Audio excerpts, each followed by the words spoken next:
So I just want to reassure you that the title of this video is not just clickbait to get you watching. It is because I genuinely believe that Ant-Man and the Wasp: Quantumania is one of the worst Marvel films produced yet. This film somehow manages to squander every ounce of potential that it has. Like with any MCU film, the potential of the concept is there. The use of time as not just a plot MacGuffin, but as an entry point to explore all the dynamics and character relationships, the loss of time between Janet and Hank Pym, the loss of time between Hope and Janet, the loss of time between Scott Lang and his daughter Cassie, could have and should have provided some really rich material delving into these human relationships, and that should have absolutely been the driving force of the film, which it wants to make you think it is. But the whole notion of character journey and character development in this film is pretty much non-existent. Scott Lang's character arc is genuinely reduced to a prologue voiceover and an epilogue voiceover, and in between he's just meat in the room. It staggers me how the two title characters are essentially sidelined in their own film. I think Evangeline Lilly is shortchanged here, perhaps more than she's been in any of the films so far. Michelle Pfeiffer and Michael Douglas's relationship is essentially reduced down to a series of sex gags.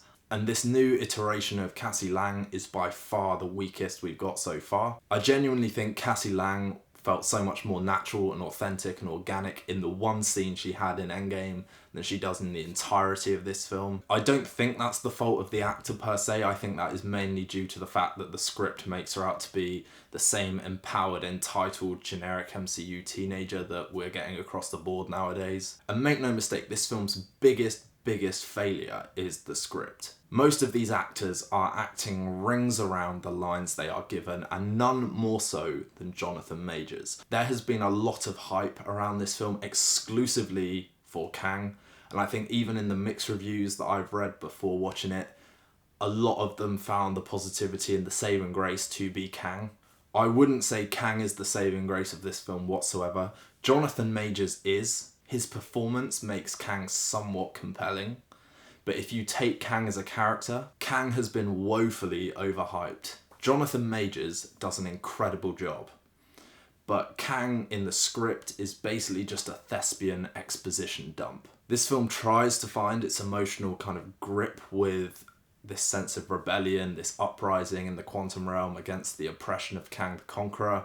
All of the characters in the quantum realm, with the exception of Kang, are reduced to comedic gags. All of them.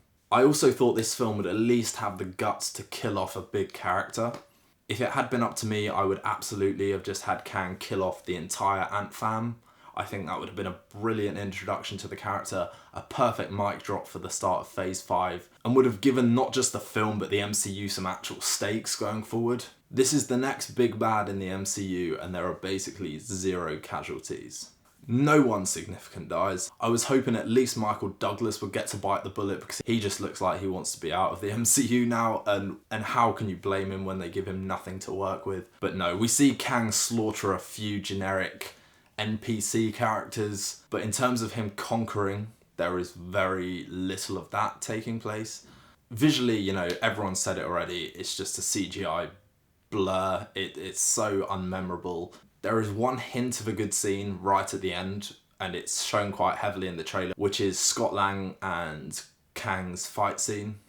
They're kind of hand to hand, and there absolutely was a raw brutality in that was completely absent for the rest of the film. This film makes some very poor narrative choices as well in splitting up our heroes, not really giving Scott Lang and Kang enough screen time together to flesh out their dynamic. Not really giving Kang any emotional depth and just kind of explaining his backstory, and then ultimately failing to establish Kang as an absolute force to be reckoned with. I'm not going to talk about MODOK in any real detail, because what an abomination and wasted opportunity to bring back one of the most one-note villains in the MCU so far, and then to miss the opportunity again to do anything interesting with that character. Some of the lines of dialogue given to MODOK are just seared in the deepest, darkest recesses of my mind, and I fear they will never leave. I am genuinely so disappointed with Ant-Man and the Wasp: Quantumania.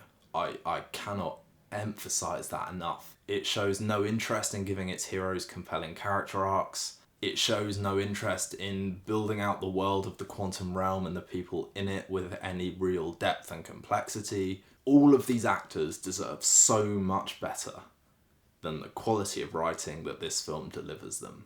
Thank you guys for watching. Please consider liking and subscribing to the channel. I would say please drop a comment below and tell me what you thought of the film. If you're going to argue that this is a good film, please just don't bother. I don't want to read it. But thanks for watching, and we'll see you next time.